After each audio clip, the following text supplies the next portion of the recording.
Assalamualaikum warahmatullahi wabarakatuh. Perkenalkan, nama saya Liva Mulidina dari kelas 1 D Kefarmasian, Universitas Muhammadiyah, Profesor Dr. Hamka, jurusan Farmasi, Angkatan 2021 dengan nomor NIM 21040151124. Izinkan saya untuk mempresentasikan tugas biologi sel molekuler yang bertema transport sekunder dengan dosen pengampu Ibu Hayu Hidayati. Nah, teman-teman, ada yang tahu nggak nih, transport sekunder itu apa? Nah, buat kalian yang belum tahu atau belum jelas mengenai transport sekunder, nanti akan dijelaskan di video selanjutnya ya teman-teman. Jangan lupa untuk ditonton. Terima kasih. Baik, selanjutnya saya akan menjelaskan mengenai tentang tugas biologi sel molekuler yang bertema transport sekunder. Nah, teman-teman ada yang tahu nggak apa itu transport sekunder? Pengertian transport sekunder. Transport sekunder merupakan prosesnya pengeluaran zat yang membutuhkan energi, selain itu juga membutuhkan bantuan dari karier protein dan saluran protein, yang mana energi yang digunakan dalam perpindahan molekul tersebut ada yang diperoleh dari hidrolisis ATP atau satuan molekul. Karena melawannya gradien konsentrasi, kinerja transport aktif dapat dilakukan oleh protein spesifik yang tertanam pada membran. Nah, dua jenis transport aktif ini dibagi menjadi dua bagian. Yang pertama ada transport aktif primer dan yang kedua ada transport aktif sekunder. Tetapi yang saya ingin jelaskan yang pertama adalah transport aktif sekunder. Nah, untuk penjelasan transport sekunder merupakan energi dari gradien ion. Transport aktif juga memindahkan mikromolekul yang berada di daerah lumen usus, misalnya perpindahan glukosa dan asam amino yang berkonsentrasi rendah dalam usus sel dengan berkonsentrasi relatif tinggi. Perpindahan ini tidak menggunakan ATP atau satuan molekul hasil hidrolisis, tetapi digerakkan karena adanya perbedaan gradien Na+, konsentrasi Na+ ekstraseluler di usus lebih rendah daripada di dalam sel, sehingga terjadinya perpindahan ion ke dalam sel dengan cara berikatan dengan bagian sisi protein saluran. Selanjutnya diikuti oleh glukosa memberikan dengan protein saluran yang sama tetapi pada sisi yang lain. Transport seperti ini disebut transport aktif sekunder. Nah, masih dalam penjelasan transport sekunder. Pada transport aktif sekunder, energi yang tersimpan dalam Na+ atau H+, gradien konsentrasi digunakan untuk menggerakkan zat yang lain, yang mana melintasi membran terhadap gradien konsentrasi mereka sendiri. Karena Na+ atau H+ didirikan oleh transport aktif primer, sekunder aktif transport tidak langsung menggunakan energi yang diperoleh dari hidrolisis ATP atau satuan molekul. Di slide selanjutnya adalah ada gambar transport aktif sekunder. Bisa kalian lihat sendiri di sini ya teman-teman. Nah, masih dalam penjelasan transport aktif sekunder, yang mana pada transport aktif sekunder terjadinya bergantung pada potensi membran yang ada atau bergantung pada adanya transport aktif sekunder. Lalu penjelasan selanjutnya, ada yang tahu teman-teman apa itu transport primer? Nah, dalam penjelasan transport primer ini merupakan transport energi dari hidrolisis ATP atau satuan molekul, yaitu transport yang bergantung pada potensial membran, di mana keadaannya stabil, ekstraseluler memiliki konsentrasi Na+ 10 kali lebih tinggi daripada di dalam sel, sedangkan konsentrasi ion K+ lebih rendah di dalam sel daripada di luar sel. Kalau konsentrasinya Na+ dalam sel meningkat, maka Na+ perlu dikeluarkan.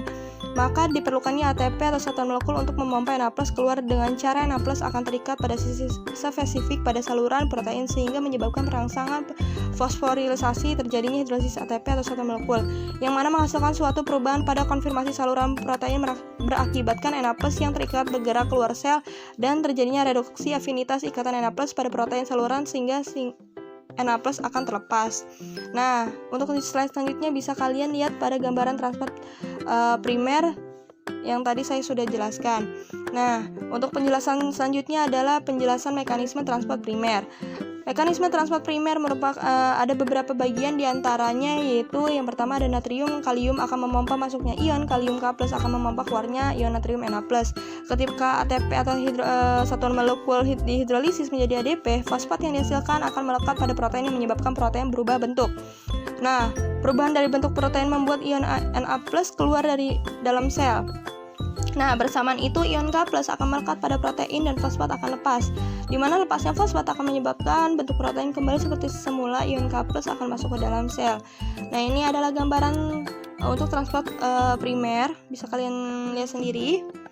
Nah, dalam penjelasan mekanisme aktif ini dapat diliputi ada beberapa bagian, diantaranya yaitu ada 3, protein transport pembawa, kedua endositosis, yang ketiga ada eksositosis.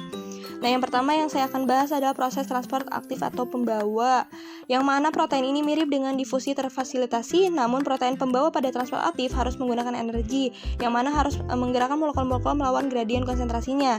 Molekul-molekul yang dibawa menggunakan transport antara lain ion sodium, potasium, dan kalsium.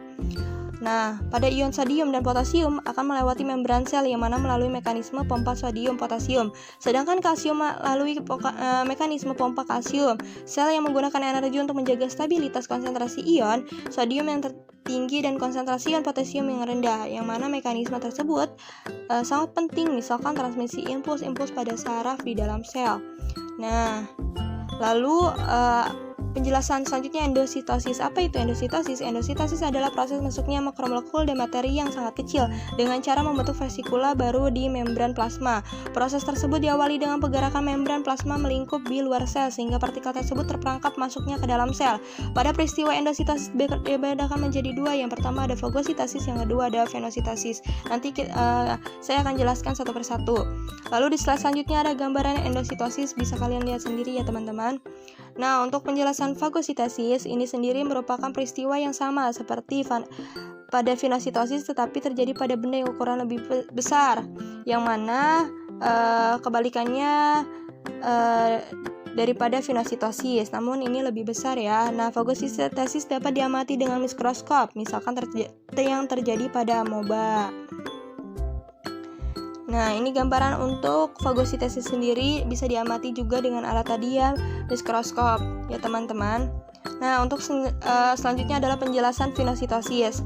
Apa sih itu venositosis? Venositosis adalah peristiwa yang terjadi bila konsentrasi protein dan ion tertentu pada medium sekeliling sel sesuai dengan konsentrasi di dalam sel, yang mana proses venositosis dapat diamati dengan mikroskop elektron. Sel-sel yang melakukan proses venositosis ini antara lain sel darah putih, epitel usus, dan yang lain-lain.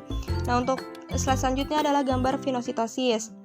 Nah, untuk penjelasan yang terakhir adalah eksositosis. Apa sih itu eksositosis, teman-teman? Eksositosis merupakan mekanisme transport molekul besar seperti protein dan polisakarida di dalam sel. Lalu di slide selanjutnya ada gambaran transport eksositosis. Nah, untuk contoh eksositosis itu seperti apa? Itu banyaknya sel sekretoris yang mana menggunakan eksositosis untuk mengirim keluarnya produk-produk. Misalnya, sel tertentu dalam eksositosis ini yang mana merupakan dalam peran Cas yang menghasilkan hormon insulin dan mensekresikannya ke dalam darah melalui eksositosis. Nah, itu dia penjelasan dari saya mengenai tentang transport sekunder untuk mata kuliah biologi molekuler. Terima kasih. Baik teman-teman, itu tadi sudah saya jelaskan mengenai penjelasan tugas mata kuliah biologi molekuler yang bertema transport sekunder. Baik, itu saja dari saya. Mohon maaf bila ada salah kata.